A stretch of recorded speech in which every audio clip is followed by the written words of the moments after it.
Welcome to the Disney Scrapbook, where together we take a journey to explore Disney history from 50 years ago. My name is Nolan.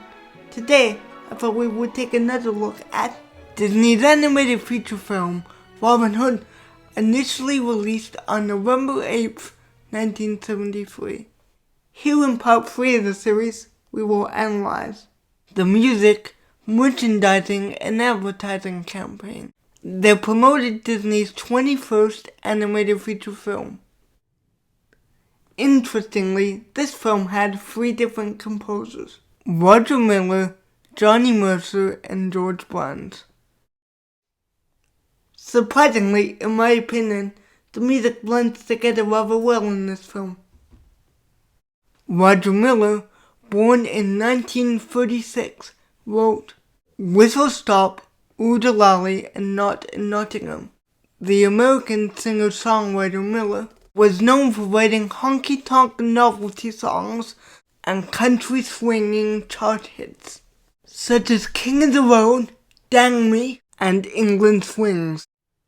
Miller learned guitar and fiddle from Western character actor, singer-songwriter Sheb Wooley, who was married to Miller's cousin. He tells a story that after stealing a guitar at the age of 17, on which to write songs on, and subsequently turning himself in, he was given the choice of jail or the U.S. Army. He chose the Army, where he served in Korea, an experience that he maintains gave him his education. On leaving the Army, he went to Nashville, and got his first musical job playing fiddle for Minnie Pearl. His music is categorized as a cross between jazz, blues, and comedy. The American lyricist, songwriter, and singer Johnny Mercer was born John Herndon Mercer in 1909 in Savannah, Georgia. For Robin Hood, he wrote the catchy tune The Phony King of England, based on an Old English folk ballad, and sung by the unmistakable voice of Phil Harris. Mercer was a top lyricist of the Great American Songbook era, getting his first break at the age of 15 and winning back-to-back Oscars in 1962-63. His most famous songs include Hooray for Hollywood, One for My Baby and One for the Road, Accentuate the Positive, and That Old Black Magic. He co-founded Capitol Records in 1942 with Buddy DeSilva and Glenn Wallace. Disney legend George Bruns was the first composer for the Robin Hood film. He was Disney's in-house composer-conductor. Born in 1914, he was hired by Disney in 1953 to work on the music for the animated feature Sleeping Beauty, for which it was nominated for an Academy Award. He wrote the popular song, The Ballad of Davy Crockett, theme songs for Zorro, the Love Bug, The Absent-Minded Professor, and the score for Jungle Book, as well as music for Disney's theme park attractions such as Pirates of the Caribbean and Country Bear Jamboree. He received an Academy Award nomination for his work on Babes in Toyland, The Sword and the Stone, and the song Love in Robin Hood, with lyrics by songwriter, screenwriter, and television producer Floyd Huddleston, who during World War II wrote and sung songs with Glenn Miller's Army Force Band.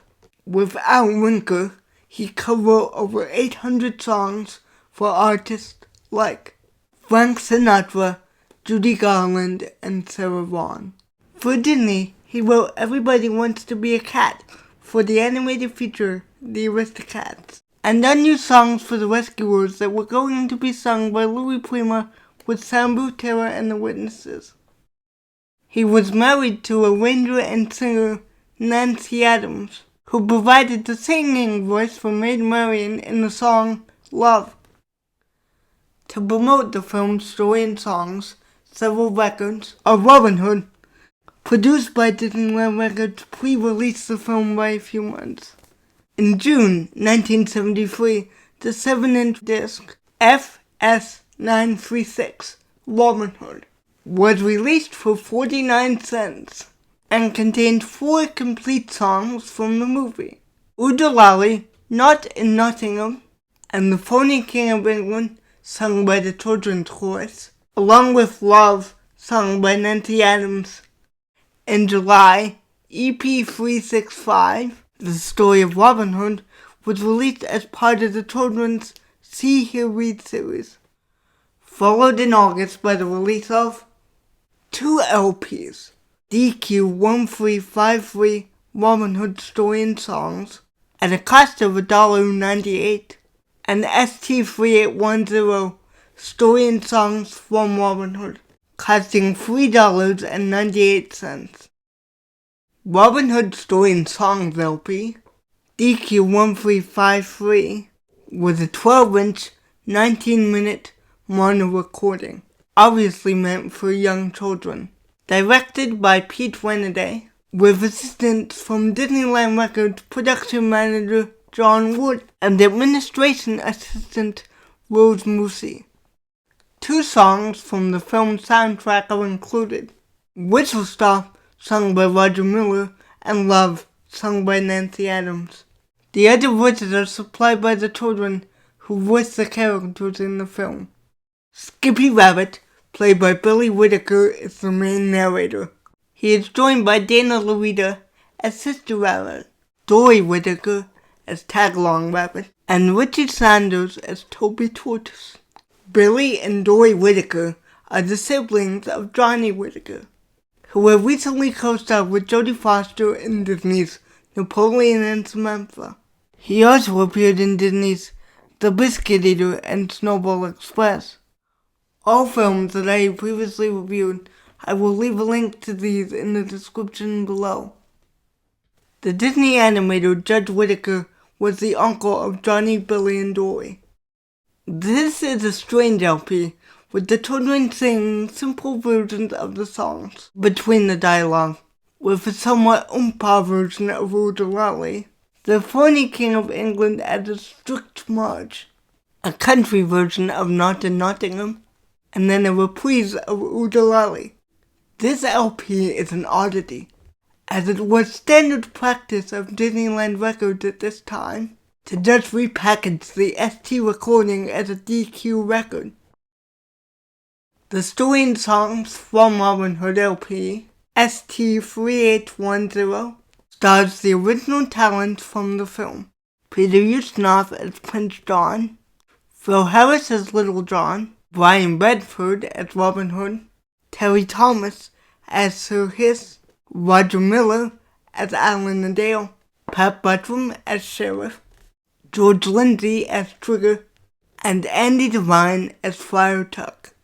The story is narrated by Roger Miller and is beautifully illustrated with an 11-page booklet. Interestingly, there is no background score on this LP. Just the 5 songs: Whistle Stop, Oo-De-Lally, Love, The Phony King of England, and Not in Nottingham. Maybe the score was not yet complete by the time this LP was recorded. Or maybe it was intentional, because its format was a copy of the extremely successful 1967 LP, The Story and Songs of the Jungle Book, ST 3948, which had won a golden record. Unfortunately, the Robin Hood album did not sell as well. Aww. Then early in 1974, Buena Vista Records released Let's Hear It for Robin Hood, BB 3339, performed by the great jazz artist Louis Prima with Sam Butera and the Witnesses. This fun LP tells Disney's story of Robin Hood with 8 songs, 2 from the film, Love and The Phony King of England, 5 additional songs, King Louis and Robin Hood, Robin and Me, Sherwood Forest, Friar Tuck, and Merry Men, were supplied by Floyd Huddleston. Louis Prima's classic composition from 1944, Robin Hood, which he wrote with Bob Marquetta and was part of his Las Vegas set, rounds out the album. Louis Prima opens the album by welcoming his audience and telling them that he was King Louis from Disney's Jungle Book. He then continues to narrate a basic version of the story between the songs. This is a stylistically diverse compilation of music where 1970s R&B soul meets 1940s swing. And although I love Louis Prima and his music, this album does not really work for me. In 2017, the complete soundtrack to the film was released as part of the Walt Disney Records Legacy Collection. The music of Robin Hood is similar to both the music of the films Jungle Book and The Aristocats, with the use of many of the same voice talents. However, it did not garner the same success, but in a bizarre twist, the film is most recognized for its music today. Additionally, merchandise was extensively used to promote the film, and people tell tales of seeing it everywhere in the stores. Disney produced Robin Hood-themed Viewmaster wheels, board games, colorform sets, and cutout mobiles, fan cards, coloring books, activity books, storybooks, comic books, figurines, model kits, puzzles, and of course soft toys, home decor, and clothing. A sweepstakes was held by Nestle Quick, with a prize of 5 family vacations as guests of Robin Hood to Disneyland for 3 days and 2 nights with lodging at the Disneyland Hotel. 2,000 second prizes were offered of Disneyland Records Robin Hood Storyteller LPs, and 1,000 third prizes of lunchboxes and thermoses. A special color commercial featuring footage from the film would air nationally for 13 spots a week over 16 weeks. Jiffy Pop popcorn packages included transfers showing 4 scenes from the movie. Packages of Wonder Bread contained one of 6 stickers depicting characters from the film. Oo-De-Lally Golly, what a campaign! Thank you for spending this time with me. If you would like to listen to any of Disneyland Records Robin Hood discs for yourself, they are available on Discogs, Amazon, eBay, or your local used record store. If you enjoy this type of 50th anniversary content, please like and subscribe and hit that notification bell. The Disney Scrapbook will be producing other 50th anniversary content throughout the year that will include reviews of Disney films, LPs, books, and free book content. Thank you all for watching. See you again soon. TTFN. Ta-ta for now.